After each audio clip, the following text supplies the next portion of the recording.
নীলের পুজোর আগেই বাড়িতে কাঁচা আম নিয়ে চলে এসেছে, কিন্তু আম তো নীলের মাথায় না দিয়ে খাবো না, তাই এইভাবে তৈরি করে রেখে দিলাম। আরও দুটো আম এনেছে, সেটা আবার অন্যভাবে তৈরি করে রেখেছি, সেটা অন্যদিন দেখিয়ে দেবো। তার জন্য কাঁচা আম ছোটো ছোটো টুকরো করে সেদ্ধ করতে বসিয়ে দিলাম অল্প পরিমাণ জল দিয়ে।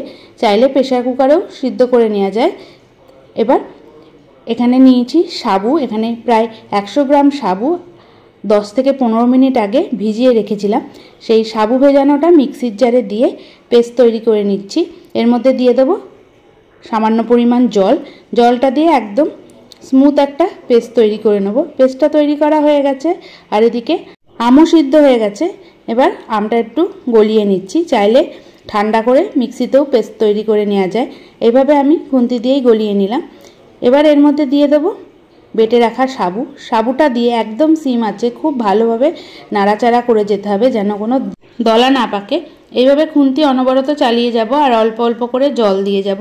আবারও যখন ঘন হতে শুরু করে দেবে, আবারও 1 কাপ মতো জল দিয়ে দিচ্ছি, দিয়ে আরও বেশ খানিকক্ষণ মতো জাল দিয়ে নেব। এবার এর মধ্যে দিয়ে দেবো স্বাদ অনুযায়ী লবণ। অনেকটাই গাঢ় হয়ে গেছে, লবণ দেওয়ার পর কিন্তু আবারও সামান্য পরিমাণ জল দিয়ে যাব। লবণটা দিয়ে ভালো করে মিশিয়ে নিচ্ছি।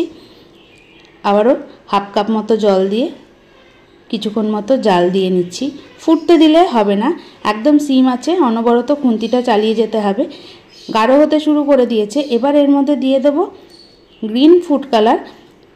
আজকে তৈরি করছি কাঁচা আমের পাঁপড়।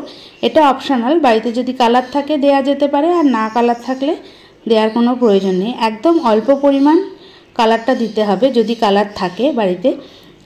অল্প পরিমাণ কালার দেওয়াতেই কত সুন্দর একটা কালার চলে এসছে। এবার এর মধ্যে দিয়ে দেবো কিছুটা পরিমাণ চিলি ফ্লেক্স। চিলি ফ্লেক্সের বদলে গোলমরিচের গুঁড়োও দেওয়া যেতে পারে।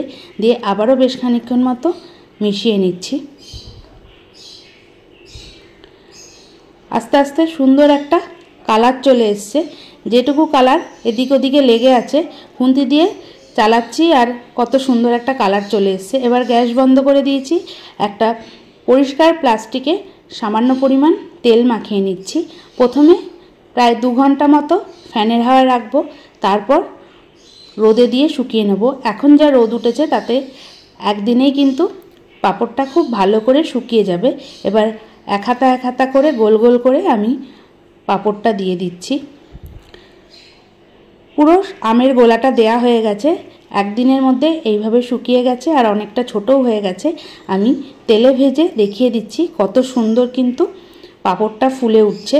ডাল ভাতের সঙ্গে এই টক পাঁপড় খেতে খুবই ভালো লাগে। তাই বাড়িতে যদি কাঁচা আম থাকে তাহলে কিন্তু দেরি না করে এইভাবে কাঁচা আমের পাঁপড় তৈরি করে নিতে পারো। আশা করছি রেসিপিটা তোমাদের ভালো লাগলো।